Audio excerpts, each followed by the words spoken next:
Assalamualaikum warahmatullahi wabarakatuh. Selamat bergabung di perkuliahan online Matematika Bisnis 1 bersama saya, Nofri Erwina. Di video bagian kedua ini, kita akan membahas tentang ekspektasi dari suatu peubah acak. Sebelum berkenalan dengan ekspektasi, mari kita berkenalan dengan min atau yang lebih dikenal dengan nilai rata-rata. Min atau nilai rata-rata dari n buah data dinotasikan dengan X bar adalah jumlah dari semua nilai data dibagikan dengan banyak datanya. Atau seperti ini. Ingat kembali data pengamatan mobil pada layanan drive-thru. Di sini kita punya data banyaknya mobil yang mengantri dan frekuensi yang terjadi. Dari data ini kita bisa menghitung rata-rata mobil yang mengantri selama periode pengamatan. Di sini kita bisa hitung total dari jumlah semua data. Itu bisa kita dapatkan ini banyak mobil yang antriannya 0, itu ada dua data, 2 kali terjadi, jadi ada 2 data. Kemudian banyak antrian mobilnya hanya 1, ada 9 data, dan seterusnya. Jadi dari sini kita bisa hitung nilai rata-rata mobil yang mengantri sebagai berikut. Jumlahnya dibagi dengan banyaknya data yang ada. Setelah dihitung, kira-kira nilai rata-ratanya adalah 3,1 mobil. Oke, selanjutnya, apa itu ekspektasi dari suatu peubah acak? Nah, misalkan X merupakan peubah acak yang nilainya bisa X1, X2, sampai Xn, di mana masing-masing nilai ini memiliki peluang P1, P2, sampai Pn. Ekspektasi dari X dinotasikan sebagai EX adalah jumlah dari perkalian antara nilai peubah acak dengan peluangnya. Seperti ini. Oke, jadi dari sini kita bisa lihat juga bahwa nilai ekspektasi ini bisa positif ataupun negatif. Oke, mari kita kembali ke contoh layanan drive-thru. Di sini, peubah acak X menunjukkan banyaknya mobil yang mengantri di pos layanan tersebut setiap interval 2 menit. Nah, distribusi peluangnya kita sudah dapatkan dari video sebelumnya, yaitu seperti ini. Dengan menggunakan tabel ini, kita bisa dapatkan nilai ekspektasi X adalah seperti ini. Jika dihitung, kita akan dapatkan nilainya 3,1. Ternyata, nilai ekspektasi yang kita peroleh ini, nilainya sama dengan min mobil yang dari data yang kita hitung sebelumnya. Dan ini bukan suatu kebetulan. Kenapa? Karena nilai ekspektasi dari suatu peubah acak, nilainya akan sama dengan nilai min dari data yang terkait tersebut. Oke, terus untuk apa kita perlu mengetahui ekspektasi suatu peubah acak? Nah, salah satu kegunaannya adalah nilai ekspektasi ini bisa digunakan sebagai pertimbangan dalam mengambil keputusan dari beberapa pilihan yang melibatkan peluang. Contohnya, mari kita lihat soal berikut ini.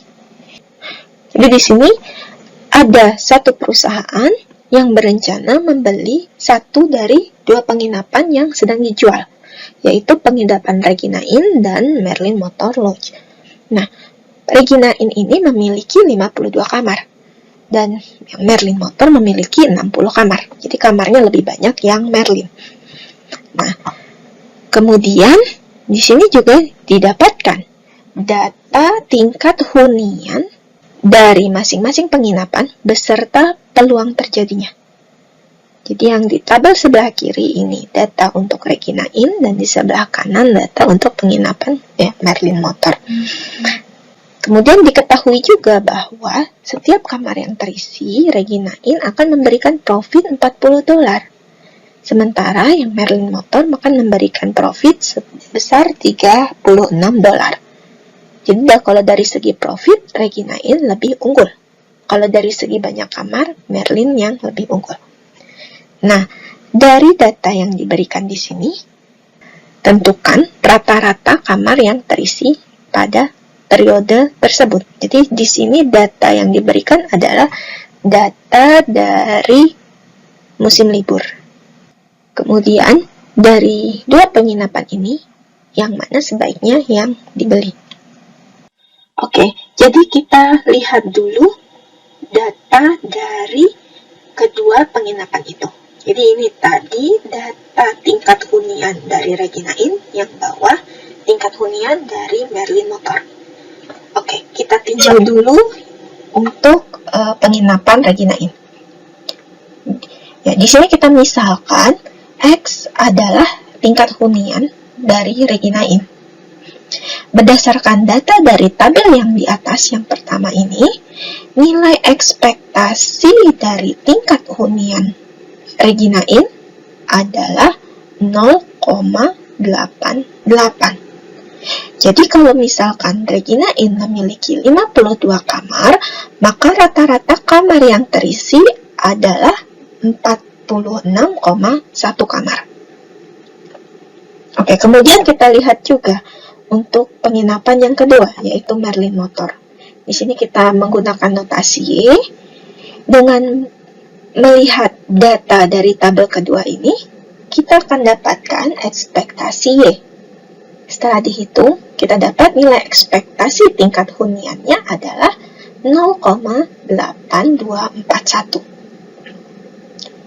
Nah, karena Merlin Motor memiliki 60 kamar, maka rata-rata kamar yang terisi adalah sekitar 49,4 kamar. Jika dilihat dari dua perhitungan ini, rata-rata kamar yang terisi di penginapan Merlin Motor lebih banyak daripada di Regina Inn. Terus apakah kita jadinya memilih Merlin Motor? Ya, kita lihat dulu, karena ini berbicara masalah bisnis, berarti kita tentunya yang kita lihat bukan banyaknya kamar yang terisi, tapi profit yang dihasilkan. Oke, jadi dari sini kita bisa hitung. Oleh Regina Inn, profit yang dihasilkan adalah sebesar segini, 46,1, jadi banyak kamar, rata-rata banyak kamar yang terisi dikalikan dengan keuntungan per kamarnya. Jadi didapat profit yang dihasilkan itu sekitar 1.844. Sementara dengan Merlin Motor, profit yang dihasilkan hanya 1.778. Jadi dari perbandingan profit yang dihasilkan oleh kedua penginapan ini, maka sebaiknya penginapan yang dipilih untuk dibeli adalah Regina Inn, karena menghasilkan profit yang lebih besar. Ini adalah contoh aplikasi yang lainnya. Jadi, ada undian berhadiah. Jadi, undian ini memberikan hadiah utama untuk satu orang sebesar $3.000. Kemudian hadiah keduanya untuk 3 orang sebesar 1.000. Hadiah ketiganya untuk 5 orang sebesar 500. Dan hadiah hiburannya untuk 20 orang masing-masing sebesar $100. Oke, ternyata sudah ada 10.000 kupon yang terjual. Dan kupon ini dijual dengan harga $2. Nah, di sini dimintanya jika X menunjukkan pendapatan bersih dari peserta undian, tentukan ekspektasi X, kemudian interpretasikan hasilnya. Oke. Nah, berdasarkan data dari soal ini, kita bisa menghitung pendapatan bersih dari peserta undian. Kemungkinan yang terjadi yang pertama adalah peserta memenangkan hadiah pertama, sehingga kita bisa dapatkan pendapatan bersihnya sebesar $2.998. Ya, ini didapatkan dari hadiah utama 3.000 dikurangin dengan modal membeli kuponnya $2 gitu ya. Jadi pendapatan bersihnya segini. Dan peluang terjadinya ini adalah 0,001. Jadi hanya ada 1 dari 10.000 peserta. Jadi peluangnya 0,001. Oke. Kemungkinan selanjutnya adalah peserta undian memenangkan hadiah kedua. Jadi pendapatannya 998 dan peluangnya segini. Oke, kemungkinan yang lain adalah memenangkan hadiah ketiga. Jadi didapat pendapatannya segini. Peluang terjadinya adalah 0,005.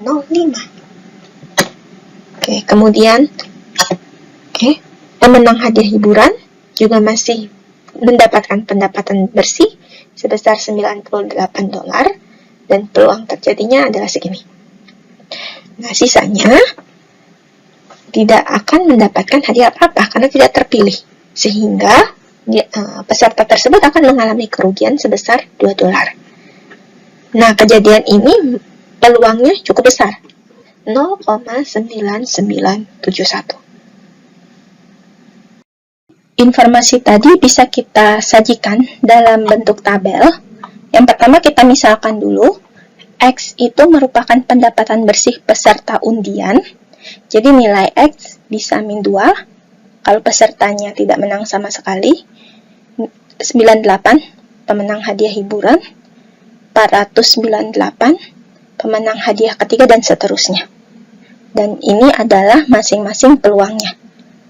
Ya, tabel ini merupakan tabel distribusi peluang. Nah, dari tabel ini kita bisa hitung ekspektasi dari X. Oke, seperti ini. Dan didapatkan nilai ekspektasinya adalah negatif 0,95. Terus apa arti negatif ini? Jadi dari sini bisa kita katakan bahwa rata-rata peserta yang mengikuti undian tersebut mendapatkan pendapatan bersih sebesar negatif 0,95. Artinya, peserta tersebut akan mengalami kerugian sebesar $0,95. Oke, jadi demikian materi tentang ekspektasi dari peubah acak. Untuk lebih memahami materi ini, adik-adik bisa mencoba mengerjakan soal latihan ini. Oke, jadi sampai bertemu di video selanjutnya. Selamat belajar!